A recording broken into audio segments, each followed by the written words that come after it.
From Storm Tracker 6, this is Forecast First, sponsored by Auto Owners Insurance. Simple human sense.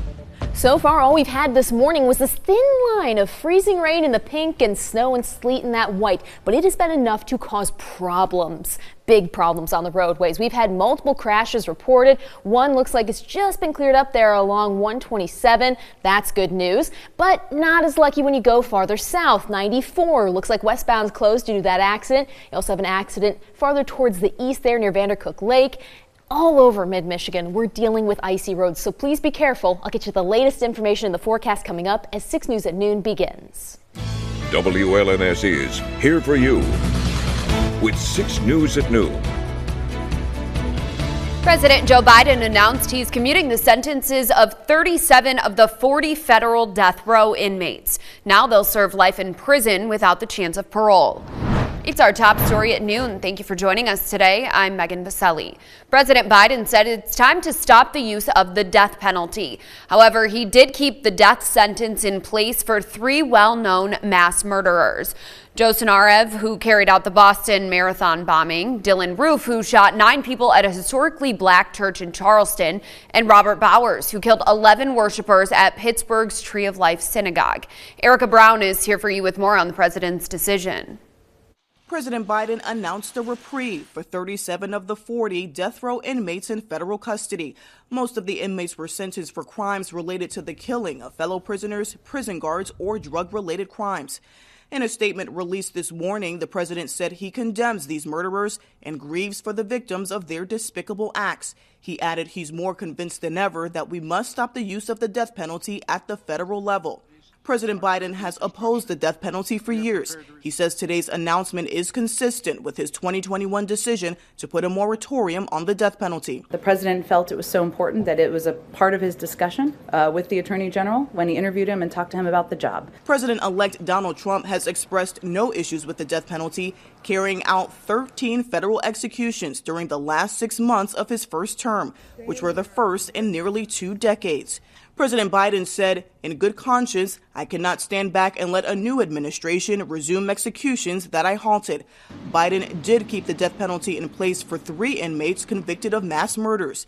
Robert Bowers, sentenced for the mass shooting at the Tree of Life Synagogue in Pittsburgh. Dylan Roof, sentenced in 2017 for killing 9 at the Mother Emanuel Baptist Church in Charleston, South Carolina.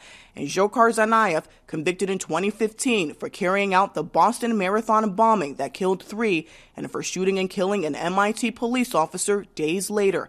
Erica Brown, CBS News, the White House.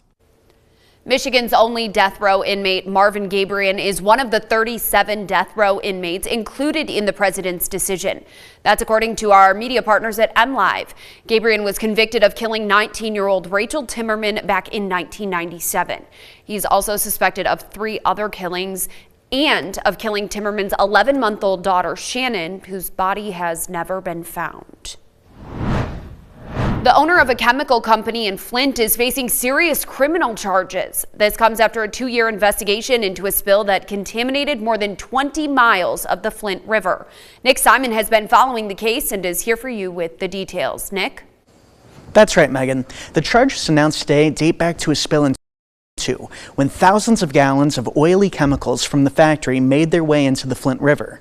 And now, state officials say it happened because of criminal neglect and mismanagement. Rajinder Minhas, 60 years old, from Oakland County, the owner of Lockhart Chemical, traded the public safety and the environmental safety of this community for money. We don't normally see charges like this after a chemical spill, but state officials say that the details of this case are particularly bad. The factory makes different chemical additives for the auto industry, and it's located just across the street from the Flint's water treatment plant, and less than half a mile away from the Flint River. After the spill, investigators say that the company had been using the city's sewer system and stormwater drains to dump factory waste, and 2 more years of investigation uncovered a criminal level of neglect and years' worth of cover-ups. The neglectful management of this facility's wastewater and the containment systems falling into significantly degraded states led to an eventual and criminal pollution event that posed a danger to public water. Lockhart Chemical filed for bankruptcy shortly after the spill, but the owner of the company, Raj Minhas, was arrested last week and released on bond. Both the AG's office and the Genesee County Sheriff's Office have promised to aggressively pursue the charges against him. Michigan State Police recovered the body of a 38-year-old man from Jackson after finding a car submerged in a pond. Troopers responded to Sylvan Crossing Mobile Home Community in Chelsea yesterday morning. They say they found the car in a retention pond as part of the search for a Jackson man who was reported missing last Thursday. They launched the search in the area based on cell phone data, and a Chelsea police officer spotted the antenna sticking out of the water. Right now, investigators believe the man became disoriented and drove into the frozen pond. A business research group says American consumers are feeling less confident this December. The Conference Board said today its Consumer Confidence Index fell back to 104.7 in December from 112.8 in November. The Consumer Confidence Index measures both Americans' assessment of current economic conditions and their outlook for the next 6 months. Also, the measure of Americans' short-term expectations for income, business, and the job market tumbled more than a dozen points to 81.1. Now, the Conference Board says a reading under 80 can signal a potential recession in the near future. From Storm Tracker 6, this is Weather First, sponsored by Auto Owners Insurance. Simple human sense. After the Arctic air mass this weekend, now we have warmer air moving in and it's creating ice. This is one of our cars in the parking lot here at the WLNS studios in Lansing, but it's not just up here, it's down south. This is a look from my driveway actually, thanks to Mom for sending this one in. This is in Battle Creek. It's a sheet of ice, so no matter where you happen to be, you're dealing with that chance for freezing rain right now. Temperatures at the moment hovering right around the 30-degree mark, a little bit warmer down towards our south, but still, it's trending cooler, which means we're trending towards freezing rain and snow as our main precipitation types. Winter weather alerts show that we have winter weather advisories across the area going until we get to 7 o'clock this evening. That's when we're going to have the worst of the system out of our region.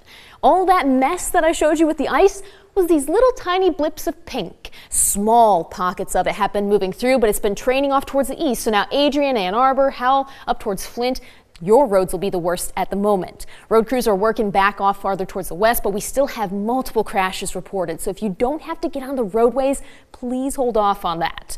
Temperatures aren't, well, what we have are showing that we're near freezing. A lot of our sensors are actually down at the moment. So just a bad sandwich of lack of data and ice forming out on the roads. Now temperatures will continue to warm up throughout the day, so that should help a little bit, but I'm still thinking with that cold air aloft, we'll be able to keep that snow and freezing rain potential in. And that's what the models are seeing too. The precision cast shows you that it's going to pick back up here right as people are heading home from work, if you are at work today. We're going to have snow mixing in with that freezing rain a little bit farther towards the south, and all of it is going to create that freezing potential overnight tonight as it continues to move towards the east. The snow totals aren't all that impressive, mostly an inch or less across our area. And for the ice, it's looking like 1/10 of an inch or less, just a glazing, kind of like a glazed donut, but it's enough that your car could lose traction, and then we see more accidents being reported. The reason we have that is because that warm air is moving in with the cold air. When you have most of the air mass between the cloud and the ground is warm, it falls as rain until that last sliver right here at the surface, and it flash freezes. That's exactly what's been happening. But as that cold air retreats, it's going to pull that snow farther away from us, and we're going to be left with that freezing rain potential later on today. Still, we can look on the bright side, quite literally, holiday lights. Teaming up with Night Lights here at WLNS going forward through the holiday season. You have a little bit of time left. Go to WLNS.com/holiday-lights to send in your own photo. And looking at the 6-day forecast, it doesn't look very merry. And in that sense, I mean, we don't have much of a chance for snow after this. What we have today is a wintry mess. But it is still snow in some spots, so if we can keep our temperatures right in the mid-30s, some of that snow could last until Christmas, making it technically a white Christmas, but no additional snow falling on top of it. Then as we go towards the weekend, it's rain and 49 degrees. We can have highs that are actually in the 50s possibly on Saturday, just depends on how fast we can recover from the Arctic air from this past weekend. Yeah. It's been something. It really has. Mother Nature needs to make up her mind. Yeah. It's like just hot take flashes. a chill pill. Yeah. Because, I mean, we were talking about it, just on the way back from Grand Ledge before there were crashes everywhere. People yeah. off the roads. And that is Yeah. a thin layer of ice. This isn't Teeny a bit. big ice storm or anything. It's just No. a little bit. So be careful. All right, Katie. Thank you. We've got a lot more headed your way, so keep